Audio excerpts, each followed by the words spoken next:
Avatar Meher బాబా కి జై. Avatar Meher బాబా ప్రవచనములు అనే గ్రంథంలో ప్రేమ అనే అధ్యాయంలో విశేషాలను మనం తెలుసుకుంటున్నాం. ప్రేమ మరియు మోహం గురించి బాబా ఇలా తెలియజేస్తున్నారు. నిరంతరం విచక్షణతో పనిచేస్తుంటే అది ప్రేమ అధమ స్థాయి పరిమితుల నుండి ఉన్నత స్థాయికి ఎదగడానికి సహకరిస్తుంది. అందువల్ల ప్రేమను కామ, క్రోధ, లోభ, మోహాల నుండి జాగ్రత్తగా వేరు చేసి గుర్తించవలసి ఉంటుంది. మోహావేశంలో వ్యక్తి విషయాకర్షణలకు, వాసనలకు నిశ్చేష్టుడిగా ఉంటూనే బలైపోతాడు. ప్రేమలో ప్రేమించబడే వస్తువు యొక్క సహజ సిద్ధమైన విలువను చురుకుగా గ్రహించుకునే వీలు ఉంటుంది అన్నారు మెహర్ బాబా. మరి ప్రేమ, కామం దీని గురించి బాబా ఇలా తెలియజేస్తున్నారు. ప్రేమ కామం నుండి కూడా భిన్నమైనదే.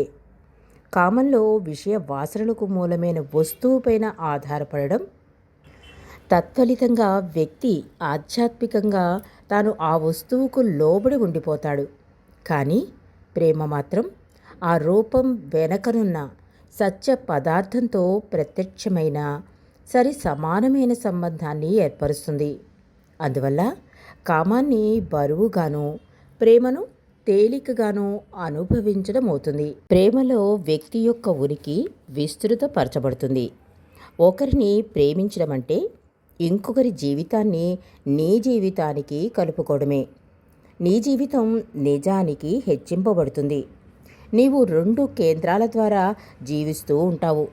నీవు యావత్ ప్రపంచాన్నే ప్రేమించగలిగితే యావత్ ప్రపంచంతోనూ పరోక్ష ప్రతినిధిగా ఒకడిగా జీవిస్తూ ఉంటావు. కానీ కామంలో జీవితం కుదింపబడినట్లు మరియు ఇంకొకరిపై ఆధారపడి ఉండే సాధారణ నిస్సహాయ భావానికి గురై ఉంటావు. కామంలో వేరుభావం, బాధ క్రమంగా పెరుగుతూ ఉంటాయి.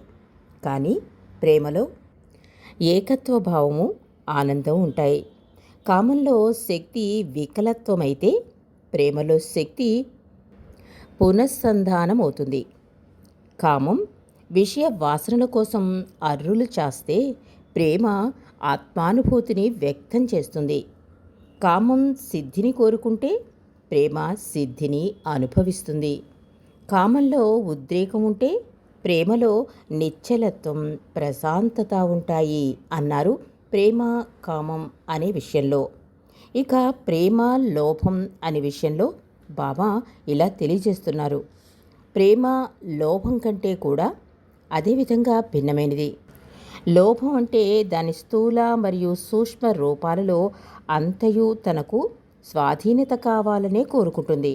అది వ్యక్తులను, వస్తువులను, అంతేకాక కనిపించనివైన అధికారాన్ని, పేరు, ప్రతిష్టతలను తన స్వాధీనంలోనే ఉంచుకోవడాన్ని కోరుకుంటుంది. కానీ ప్రేమలో రెండవ వ్యక్తిని తన కోసం స్వాధీనంలో ఉంచుకోవడం అనే ప్రశ్నకు తావులేదు. మరియు తన కోసం ఏమీ ఆశించకుండా తనకున్న సర్వస్వమును ప్రియతమునికి పరిపూర్ణ ఆనందం కలగజేయుటకు స్వేచ్ఛతో నిరంతరం అర్పణ చేయుటే జరుగుతుంది అన్నారు ప్రేమ విషయంలో. ఇక్కడ గమనించవలసిన వైరుధ్యం ఏమంటే, ఇతర వస్తువులను తన ఆధీనంలోకి తీసుకోవాలని ప్రయత్నించే లోభం వాస్తవానికి ఆ వస్తువు యొక్క ఆధీనంలోకి వెళ్ళిపోయే వ్యతిరేక పరిణామానికి దారితీస్తుంది. కానీ ప్రేమ తనను తాను ప్రేమించే వ్యక్తి కోసం అర్పణ చేసుకోవాలనుకున్న వాస్తవానికి ప్రీతముని ఉనికిని ప్రేమికుని యొక్క ఉనికిలోనే ఆధ్యాత్మికంగా విలీనం చేయడానికి దారితీస్తుంది. అనే దానికి స్వాధీనుడవుతాడు. ప్రేమలో వ్యక్తి తనకు తాను ఏమీ దాచుకోకుండా ప్రీతముని కోసం తనను అర్పించుకుంటాడు. కానీ అదే ప్రక్రియలో తన ప్రీతముని తనలోనే ఇముడ్చుకున్నట్లు కనుగొంటాడు అన్నారు బాబా.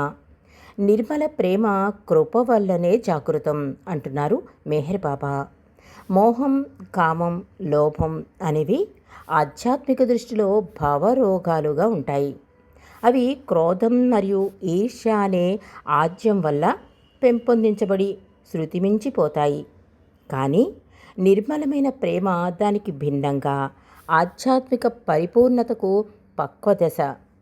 మానవ ప్రేమ ఈ పరిమిత అంశాలతో ఎంతగా బంధింపబడి ఉన్నదంటే అంతరంగం నుండి నిర్మలమైన ప్రేమ బహిర్గతమవడం అంత అసాధ్యంగా మారింది. ఒక సాధకునిలో ఎప్పుడైనా నిర్మల ప్రేమ బహిర్గతమైతే అది ఒక వరమే. సాధకుని హృదయంలో నిర్మలమైన ప్రేమ ఒక సద్గురువు యొక్క కృప పొందడం వల్ల కలిగే పర్యవసనంగా ఆవిర్భవిస్తుంది. ఒక సద్గురువు నుండి మొదటగా పొందబడిన నిర్మల ప్రేమ సాధకుని చైతన్యంలో అనువైన భూమిలో వేసిన విత్తనంలాగా నాటబడి కాలక్రమేణా అది ఒక మొక్కగా, ఆ తర్వాత ఒక వృక్షంగా వృద్ధి చెందుతుంది అన్నారు నిర్మల ప్రేమ కృప వల్లనే జాగృతంలో బాబా. మరి కృప కోసం ఆధ్యాత్మిక సంసిద్ధత, దీని గురించి బాబా అంటున్నారు, ఒక సద్గురువు యొక్క కృప లభించడం సాధకుని యొక్క ప్రాథమిక ఆధ్యాత్మిక సంసిద్ధతపైనే ఆధారపడి ఉంటుంది. ఆ ప్రాథమిక సంసిద్ధత సాధకుడు తన ఆధ్యాత్మిక యానంలో కొన్ని దివ్య లక్షణాలను అలవరుచుకోనంత వరకు పూర్తి కాదు.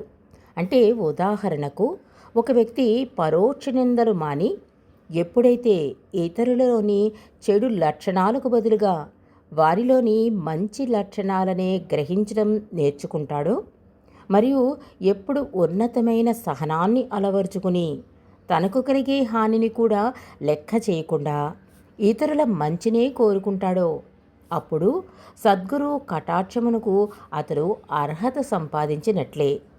సాధకునికి ఈ ఆధ్యాత్మిక సంసిద్ధత చేకూరడంలో గొప్పగా అడ్డుపడే అంశం చింత.